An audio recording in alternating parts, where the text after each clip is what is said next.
Pagi hari ini kita membaca Bilangan 33 ayat 4. Ya, di sana diceritakan tentang orang Mesir menguburkan orang-orang yang telah dibunuh Tuhan di antara mereka, yakni semua anak sulung.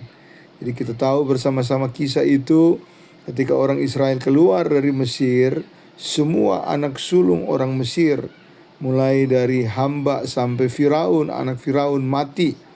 Dan bahkan termasuk anak sulung kambing, domba, lembu, sapi, mereka juga mati. Kenapa?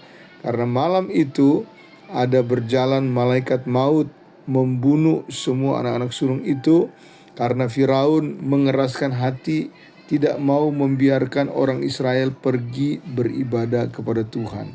Jadi perhatikan baik-baik, kalau ada orang yang menghalangi orang pergi beribadah, maka orang itu akan berhadapan dengan Tuhan. Kalau ada orang yang menghalangi kita beribadah, orang itu akan berhadapan dengan Tuhan. Saya mendengar kisah beberapa waktu yang lalu di daerah Tangerang sana ya. Dari rumah Ibu Yarni ke sana lagi itu Teluk Naga. Itu pada waktu Paskah kemarin ada orang-orang yang menutup satu gereja. Kalau nggak salah gereja Oikumene di daerah Teluk Naga ya. Ditutup oleh RT, RW dan orang-orang yang tidak senang. Tapi yang ternyata terjadi ya, mereka itu menghalangi orang Kristen beribadah di sana. Dan tak lama kemudian ya, pemerintah dalam hal ini Presiden Prabowo mengirim utusan untuk membebaskan gereja itu, dan kemudian palang-palang yang sudah dicabut itu dikembalikan dan membuat warga gereja di Teluk Naga itu bisa beribadah kembali. Dan menarik sekali, tak lama kemudian orang-orang yang istilahnya menghalangi gereja itu berdiri kembali atau beribadah, orang-orang tersebut ya satu persatu meninggal dunia. Nah ini dia, menarik sekali ya. Saya mendengar kisah ya, ada satu tokoh yang memimpin orang-orang untuk demonstrasi melarang orang beribadah, justru tokoh itu yang meninggal dunia. Nah ini dia, menjadi suatu peringatan kepada banyak orang termasuk kita, jangan menghalangi orang pergi beribadah. Jangan menghalangi anak-anak kita, keluarga kita atau siapapun datang beribadah kepada Tuhan. Karena apa? Karena kalau orang mau pergi beribadah dihalangi, maka itu dia nanti berhadapan dengan Tuhan. Nah, orang yang berhadapan dengan Tuhan bisa tahu sendiri rasanya. Nah, ini dialami oleh orang Mesir. Ya, banyak daripada anak sulung mereka semua rata-rata itu mati. Karena Tuhan menjatuhkan hukuman kepada orang yang menghalangi orang-orang pergi datang beribadah kepada Tuhan. Nah sebaliknya pagi hari ini ya, kita yang beribadah kepada Tuhan bagaimana?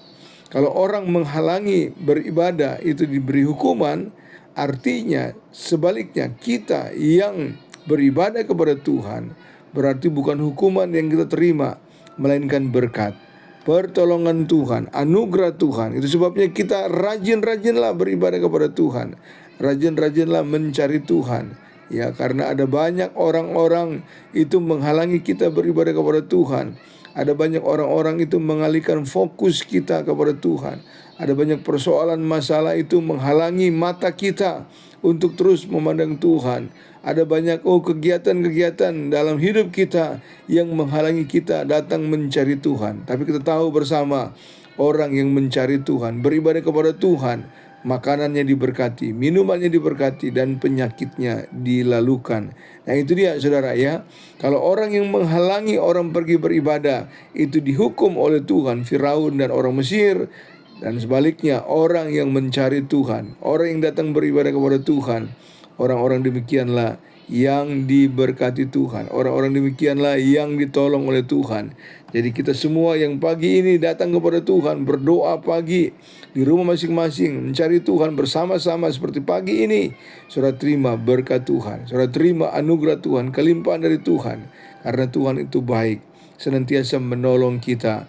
Masalah persoalan boleh menghalangi kita, Tetapi saudara, kita percaya bahwa itu semua pasti berlalu. Arahkan terus mata kita kepada Tuhan. Masalah persoalan itu pasti juga akan berlalu. Jangan jadikan itu menjadi hambatan kita untuk mencari Tuhan. Karena kita tahu bersama dengan Tuhan kita alami kemenangan. Bersama dengan Tuhan kita alami kelepasan. Jangan jauh-jauh dari Tuhan. Jangan tinggalkan ibadahmu kepada Tuhan. Karena besar upah yang menanti kita. Amin. Demikian rema firman Tuhan pagi ini. Tuhan Yesus memberkati.